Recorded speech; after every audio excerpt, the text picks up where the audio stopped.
पिछली वीडियो में हम लोग धन पूर्णांकों के जोड़ से संबंधित नियमों को देखा था। इस वीडियो में हम लोग धन पूर्णांकों के गुणा से संबंधित नियमों को देखेंगे, जिनमें से पहला नियम होगा संवरक नियम, जिसे अंग्रेजी में क्लोजर लॉ कहते हैं। दूसरा नियम होगा क्रम विनिमय नियम, जिसे अंग्रेजी में कम्यूटेटिव लॉ कहते हैं। तीसरा नियम है साहचर्य नियम, जिसे अंग्रेजी में एसोसिएटिव लॉ कहते हैं। और चौथा नियम है वितरण तथा या बंटन नियम, जिसे डिस्ट्रीब्यूटिव लॉ भी कहते हैं। तो आइए हम लोग बारी बारी से इन सभी नियमों को देखते हैं।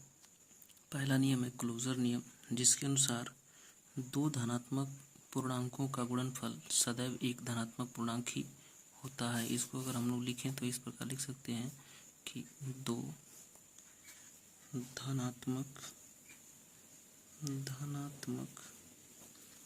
पूर्णांकों का गुणनफल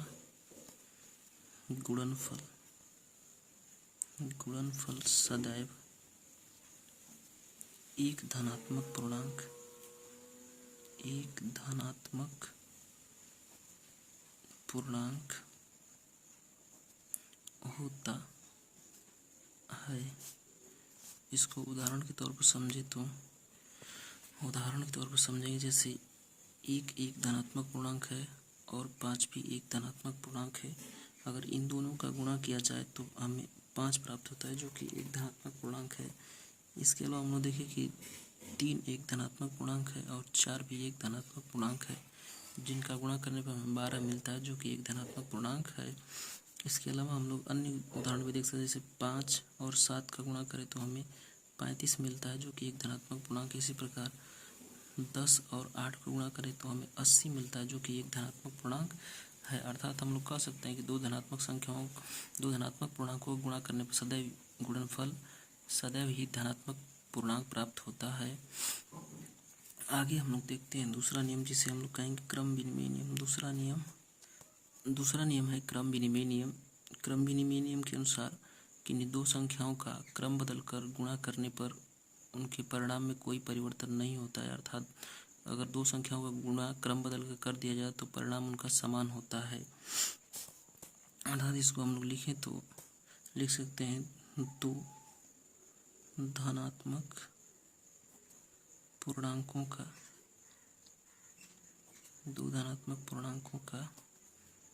क्रम बदलकर गुणा करने पर गुणनफल समान होता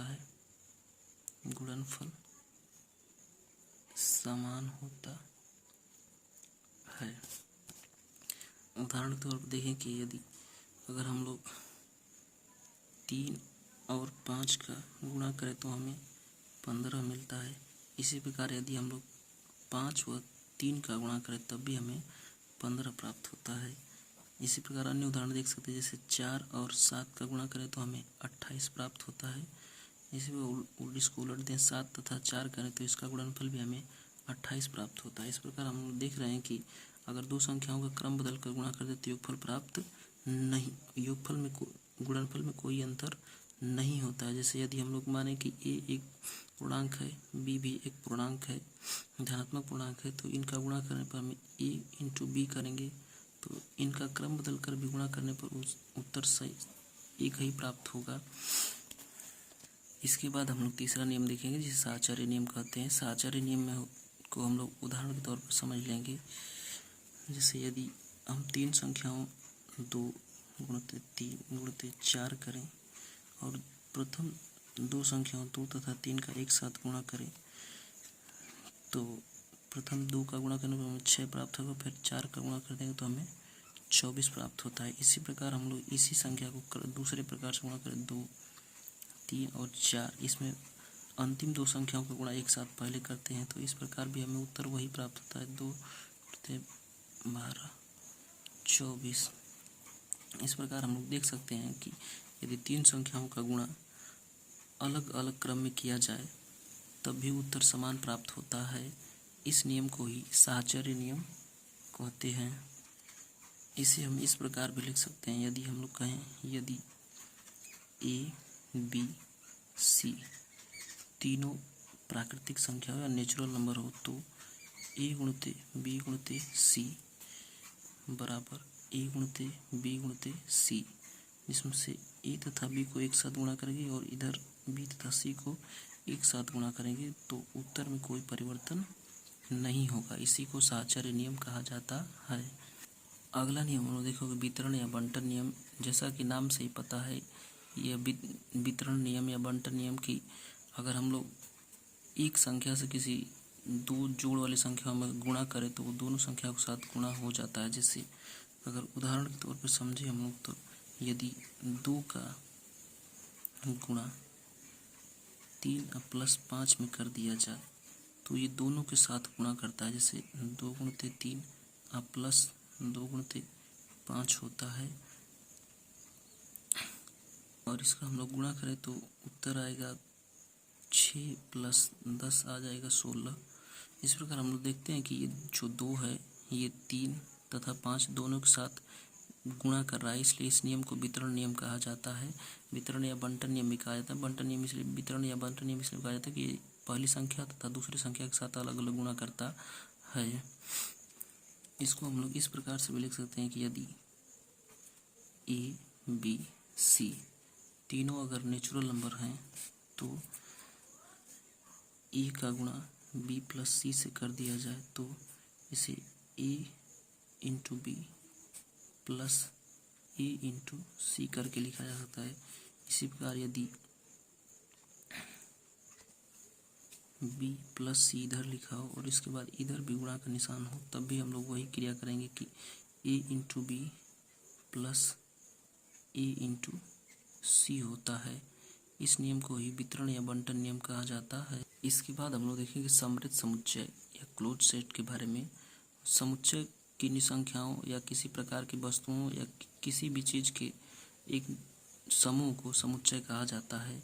अगर हम लोग समृद्ध समुच्चय के बारे में बात करें तो यह एक प्रकार की संख्याओं का समुच्चय होता है जिसमें अगर उन्हीं संख्याओं के बीच में कोई भी संक्रिया कर दिया जोड़ या गुणा तो अगर संख्या उन्हीं में से कोई संख्या प्राप्त होती है तो ऐसे समुच्चय को समृद्ध समुच्चय कहा जाता है। अगर एग्जाम्पल के तौर पर अगर हम लोग देखें तो यदि हम लोग कहें कि यदि ए एक समुच्चय है प्राकृतिक संख्याओं का, जैसे 1 2 3 4 5 6 7 डॉट डॉट डॉट, तो अगर हम लोग इसके पदों में योग या गुणा की संक्रिया करें तो हमें इन्हीं का कोई पद प्राप्त होगा। जैसे अगर हम लोग देखें कि 1 और प्लस 2 को जोड़ दें तो हमें 3 प्राप्त होता है, जो कि 3 इसमें है। इसके अलावा हम लोग 3 तथा 4 का गुणा कर दें तो हमें 12 प्राप्त होता है, जो कि आगे चलकर इसी संख्या में होगा 7 8 9 10 11 12 ये भी है। इस प्रकार हम लोग कह सकते हैं कि अगर यदि समुच्चय के अंदर किसी पद में कोई संक्रिया कर दें, जोड़ या गुणा कर दें, तो अगर उसी समुच्चय का कोई पद प्राप्त होता है तो ऐसे समुच्चय को समृद्ध समुच्चय कहेंगे। आगे हम लोग सीखेंगे कि योगात्मक तत्सम किसे कहते हैं, जो कि एक धनात्मक पूर्णांक का ही गुण होता है। योगात्मक तत्सम उस संख्या को कहते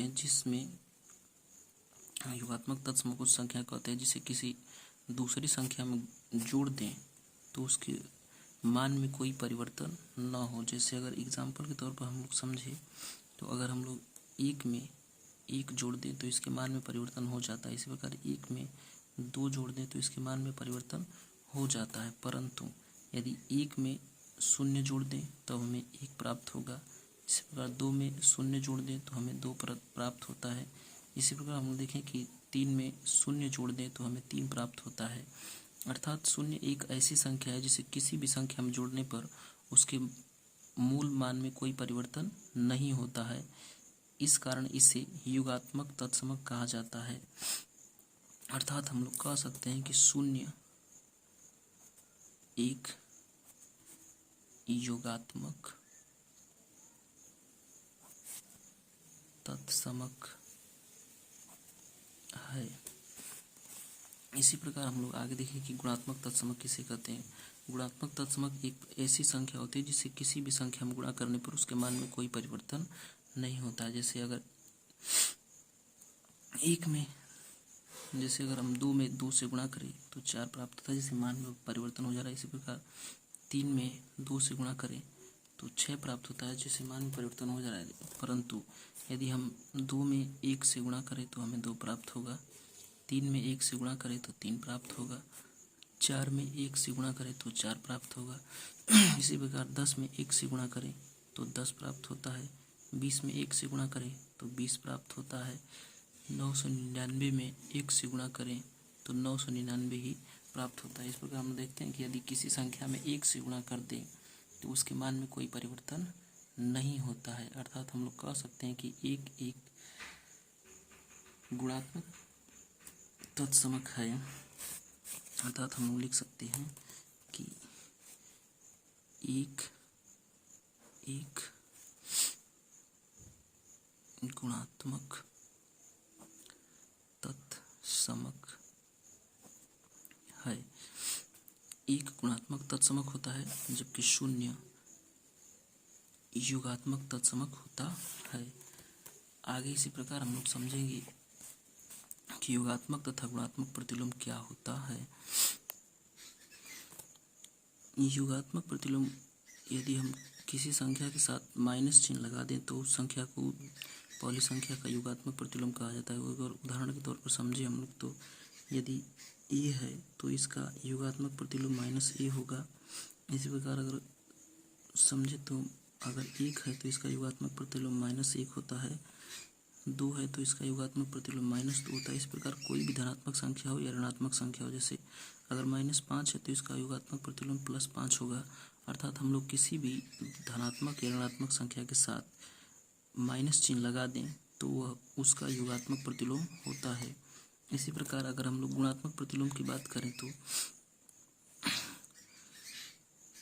गुणात्मक प्रतिलोम किसी संख्या का उल्टा होता है। जैसे 5 का गुणात्मक प्रतिलोम 1/5 होता है, -5 का गुणात्मक प्रतिलोम -1/5 होता है, 4 का गुणात्मक प्रतिलोम 1/4 होता है। इसी प्रकार सभी संख्याओं को यदि उल्टा कर दें तो हम लोग उसका गुणात्मक प्रतिलोम प्राप्त हो जाता है।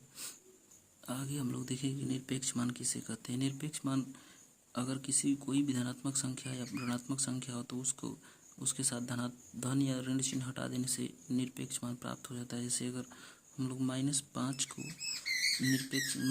का निरपेक्ष मान निकालें तो हम लोग माड के बीच में रखते हैं इसको, इस चिन्ह को मॉड या मॉडुलस कहते हैं। हिंदी में इसके मापांक कहा जाता है, मापांक अंग्रेजी में इसे मॉडुलस कहा जाता है, मॉडुलस कहा जाता है। अब जब इस चिन्ह से बाहर किसी भी अंक को निकाला जाता है तो इसके साथ प्लस या माइनस चिन्ह खत्म कर देता है, केवल अंक को लिखते हैं। जैसे 5 इसका निरपेक्ष मान हो गया। इसी प्रकार हम अन्य एग्जाम्पल भी देख सकते हैं कि यदि हम लोग 5 - 6 लिख दें तो इसका निरपेक्ष मान 1 होता है, न कि -1 होता है। इसी प्रकार हम लोग देखें कि 9 में से अगर 10 घटा दें तो इसका मान आना चाहिए -1, लेकिन इसका निरपेक्ष मान होता है 1। इसके बाद हम लोग अगली वीडियो में कुछ प्रश्न हल करेंगे।